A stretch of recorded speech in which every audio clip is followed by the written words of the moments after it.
छत्रपती शिवरायांनी केलेल्या पराक्रमांपैकी अफजल खान वधाची मोहीम ही अत्यंत अवघड, पण शिवछत्रपतींनी ही मोहीम फत्ते केली.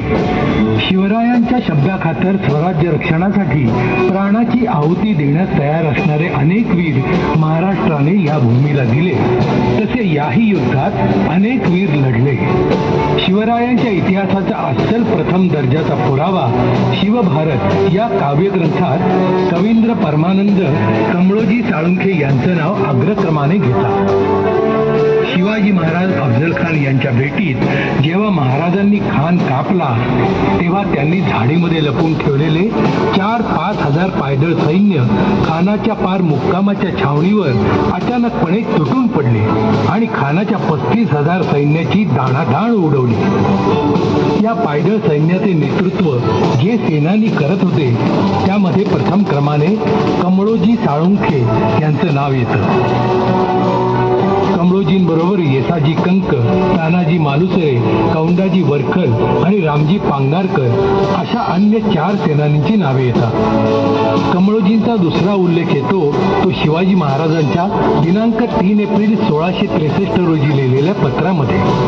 हे पत्र महाराजांनी मोरो त्रिमल पेशवे आणि निळो सौंदेव मुजुमदार यांना लिहिले असून त्यात सिंहगडावर झालेल्या फितुरीची तातडीने चौकशी करून फितुरीतील लोकांचा निवाडा करण्यासाठी त्यांना इतरांपासून अलग असे बंदित ठेवावे असे महाराजांनी सांगितले आहे. सिंहगडावर जाताना जे विश्वासू लोक घेऊन जावयास महाराजांनी सांगितले आहे त्यात कमळोजींचा उल्लेख आहे. शिवरायांप्रती निष्ठा हीच प्रतिष्ठा मानणाऱ्या राजे साळुंखे चालुक्य राजवंशातील अनेक घराण्यांपैकी कमळोजींचं एक घराणं या निष्ठावंत पराक्रमी मातब्बर वीराचा आम्हाला सार्थ अभिमान आहे.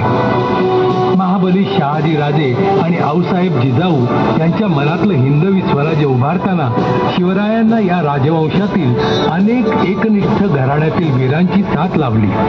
पाहूया प्रतापगड वीर श्रीमंत सरदार कमळोजी साळुंखे यांची शौर्यगाथा.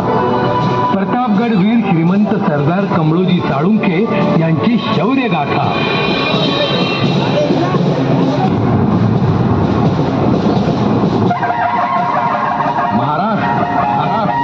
ज्वालामुखीच्या उदरातून जन्मलेला काळ्या कातळाचा हा प्रदेश.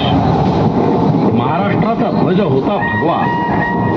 सहस्रावधींचा इतिहास सांगत तो तेजानं झळकत होता.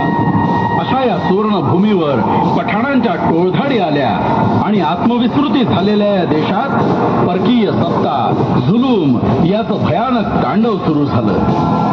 थोडी थोडकी नव्हे, 350 वर्ष महाराष्ट्र सुलतानी टाचेखाली चिरडून निघत होता. महाराष्ट्राचा भगवा दौलतध्वज जणू पातशाही चांताऱ्यापाठी झाकोळला गेला होता. आणि त्याच वेळी सह्याद्रीच्या डोंगर कपाऱ्यातून हाती भगवा ध्वज घेत मावळ्यांच्या साथीनं एक तेजस्वी तरुण दौडत होता.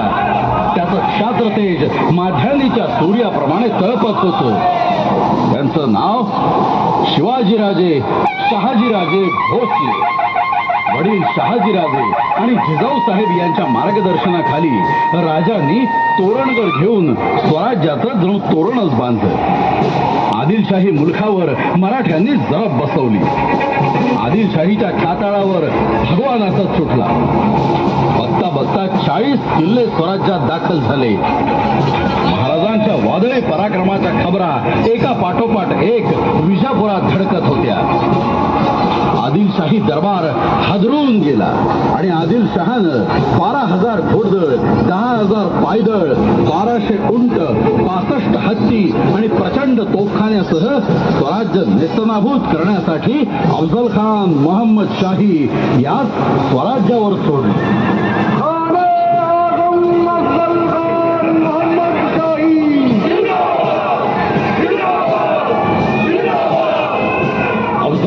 फौज स्वराज्याच्या सरहद्दीवर येऊन पोहोचली.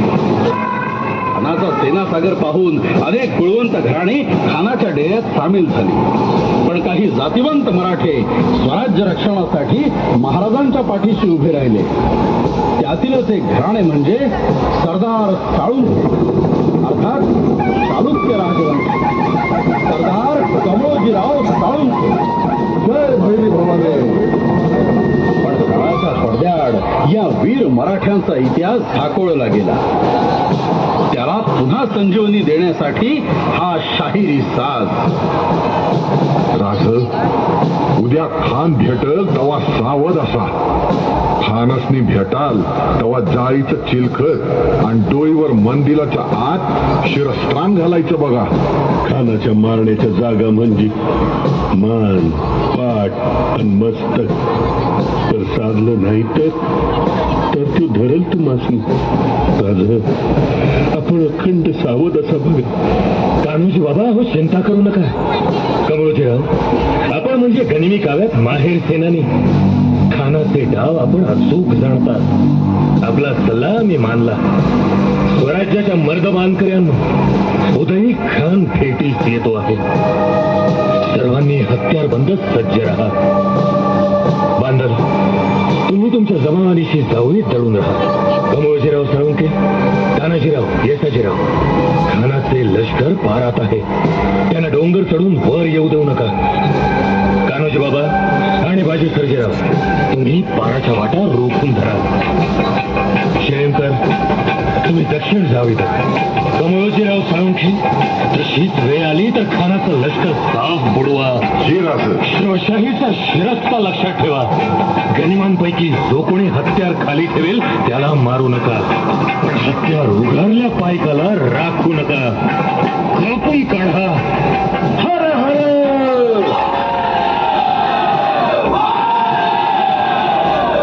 खानाच्या भेटीचा दिवस उगवला. बालेकिल्ल्यावरील जरीपटक्याची फडफड थांबली. तोही चिंताक्रांत झाला. पालखीच्या माळावरची जागा पक्की झाली. जणू नरसिंहच हिरण्यकश्यपूला फाडण्यासाठी सज्ज झाला होता. शायद आप भूल गए हो कि आप एक नाचीज शख्स हो. आमची हैसियत आणि तुमची नियत आम्ही खूप जाणतो. खान साहेब, आलमबनीय तुमच्या दगाबाजीचे डंके वाजतायत.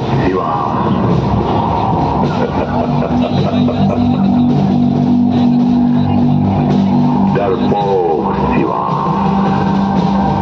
इतना डरता क्यों है?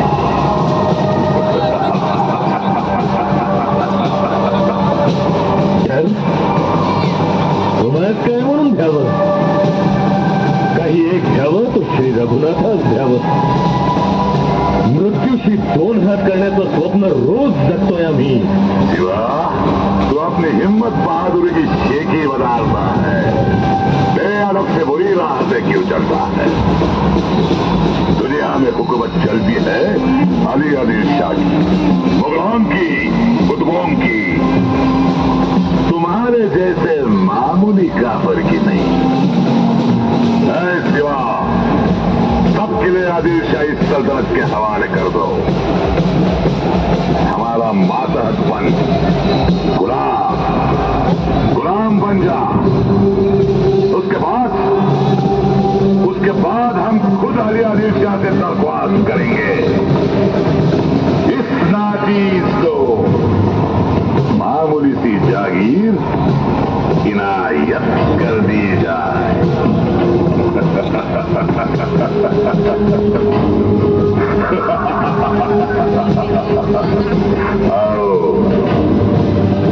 आओ शिवा, आओ. अपनी सारी शेखी छोड़कर इस अफजल खां की पनाह